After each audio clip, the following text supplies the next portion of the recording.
This is 7 News Sunrise. 5:30 now, the last day of November. It is Wednesday, November 30th. I'm John Bridges. Good morning, and I'm Jillian Quarter. We've got Ben Terry standing by, and that slow-moving storm is past us at this point, but it's still in Louisiana. That's the key there. It did slow down last night. It did arrive a little later than scheduled, just by a couple of hours, but there it is now, moving in through the heart of Acadiana, now east of Lafayette, and through the Atchafalaya swamps this morning, pushing into Baton Rouge, where storms have moved out. There's still some rain over southern Vermilion, and that's where some of the strongest storms are, right near the coast. In fact, here's a look at the view now as we broaden the perspective out. This yellow area here, that the watch box area, now for tornado watches for New Orleans into Baton Rouge, stretching up into southern Mississippi. There are actually still active tornado watches in effect as well for most of central and northern Alabama and northwest Georgia, all the way up into the southeastern portion of Tennessee, all along this line.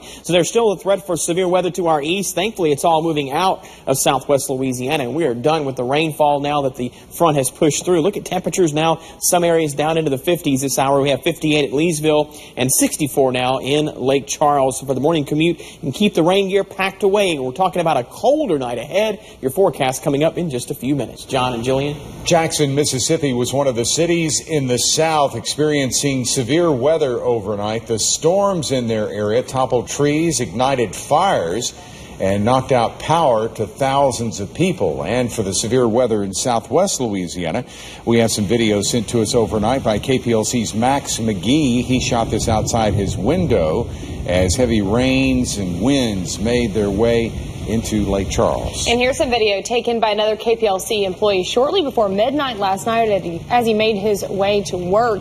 This is Interstate 10 westbound approaching the downtown area, and you can see quite the lightning show accompanying that rain. Storms moved through Lake Charles early this morning, and along with it came the lightning. This footage taken on Gulf Highway near Burton Coliseum. The sky lit up like the daytime as rain poured down in the lake area. Tornado watches and severe storm warnings were in effect for much of the morning. No serious injuries or damage was reported in our area, and the severe weather threat in our area is over. An early morning shooting on Opelousas Street between Brammer and Sharon Lanes is under investigation this morning by the Lake Charles Police Department. KPLC's Candy Rodriguez joins us live this morning with more. Candy, what do we know so far?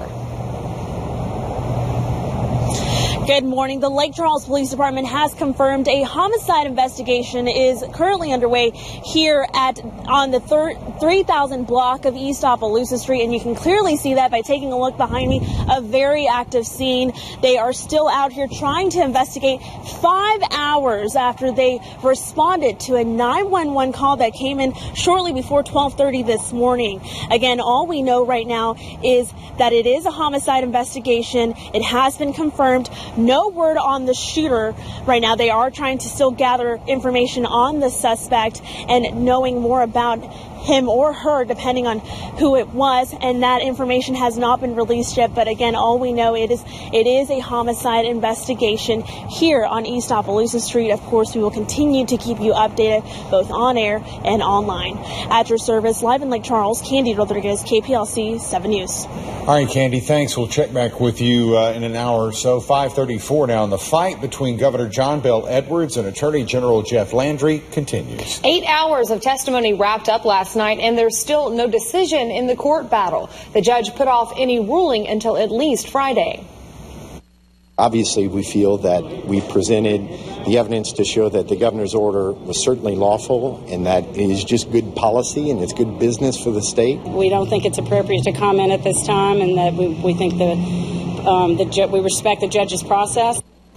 The judge is considering the governor's executive order requiring LGBT protections in most state contracts. The Attorney General's office has blocked dozens of those contracts, saying in court they disagree with the clause protecting the transgender community. The governor's team says the AG is simply playing politics and holding up state work in the process.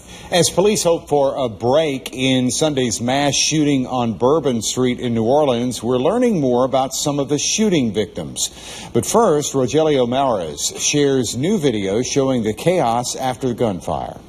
There are vital elements involved in this investigation. One of the most important, surveillance video, which police say will help them literally get a clear picture of who pulled the trigger in this mass shooting. People fleeing a shooting, state police cars making their way to a scene, officers on horseback rushing to gunfire, new footage of what's becoming an all-too-familiar story, the mass shooting early Sunday on Bourbon Street. Fox 8 obtained the new footage today, and it paints the picture of chaos and panic, but it's footage much like this that police say is helping them draw closer to nabbing anyone responsible for the gunfire. A total of 10 people were shot, one fatally, another as many as 5 times. Police say they have an idea who the suspect or suspects might be, though they aren't providing any names just yet. There were dozens of police officers here on Bourbon Street and in the French Quarter at the time of the shooting. Mayor Mitch Landrieu even said afterwards situations like these can be prevented and they can be policed, though he admitted they will need help in doing that. Former Saints player Darren Sharper receives more prison time. A judge in Los Angeles sentenced him to 20 years in prison for raping 2 women and drugging 2 others. The sentence is part of a plea deal involving attacks in California, Nevada, Arizona, and Louisiana. Sharper's initial deal called for him to serve about 8 years in prison, but the judge in New Orleans said that was too lenient and sentenced Super Bowl champ to 18 years back in August. Sharper has appealed that sentence, which is said to run concurrently with this new punishment. All right, 5:45, Christmas season upon us. Oh, yeah. I'm grudgingly holding out until tomorrow, except for KPLC's Community Christmas. I have to have it be December before I can start. There anyway, we want to know your favorite Christmas music movie this morning to get you into the holiday spirit. We've got 4 there listed. What a Christmas Story, of course, that's a classic. It's a Wonderful Life, a bigger one. Miracle on 34th Street. You like the color version, right, Jillian? You said I do. And White Christmas. And it looks like A Christmas Story is leading the way right now. Miracle on 34th Street, the Santa in the remake movie. Whenever I was little, my family always told me that's the real Santa. That's the real Santa. Yeah, right and there. then I thought the real Santa was always at Sears here downtown. Yeah, it gets confusing there, but I always thought that's him for sure. That's the one. Well, that's good. So let us know what's your favorite movie. You have all those obscure Christmas movies that they run on the Hallmark Channel all 2 months long. They started in October. They start really early on those. Tell us what you think on Facebook, Twitter. Let us know. Okay. In the Huntsville, Alabama area, the severe weather is to blame for 3 deaths. There are reports of significant damage in the small town of Rosalie in Jackson County, Alabama. There have been a number of other injuries and estimates that 16 to 20 structures in Jackson County have been destroyed. We have an update to a developing story this morning. Syrian activists say at least 21 people have been killed in an artillery barrage on a housing area for those displaced in rebel-held eastern Aleppo. The Britain-based Syrian Observatory for Human Rights Monitoring Group says the attack this morning struck an area where residents displaced from government advances on other areas of the city have sought protection. It said it occurred near the site of a government airstrike that killed at least 20 the day before. At least 3 people were killed in wildfires burning in Tennessee. More than 150 structures were either destroyed or badly damaged as winds of up to 87 miles per hour fueled the flames near the resort towns of Gatlinburg and Pigeon Forge.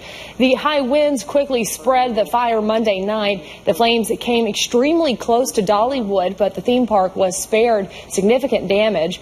More than 14,000 residents and tourists were forced to evacuate. The National Park Service says the fires have burned an estimated 15,000 acres so far.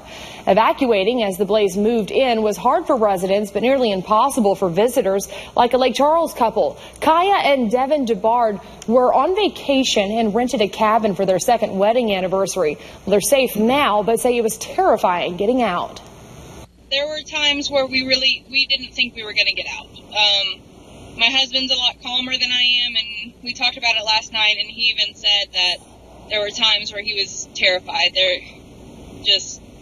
Well, we got to a part where there was a curve on the mountain, and there was a guardrail on the side of the mountain road, and the flames were coming up over that guardrail. And then there was a cabin or a house on fire above us on top of the mountain that was dropping flames on top of us, too. You can see all of their family videos on our website, KPLCTV.com, and on the 7 News mobile app.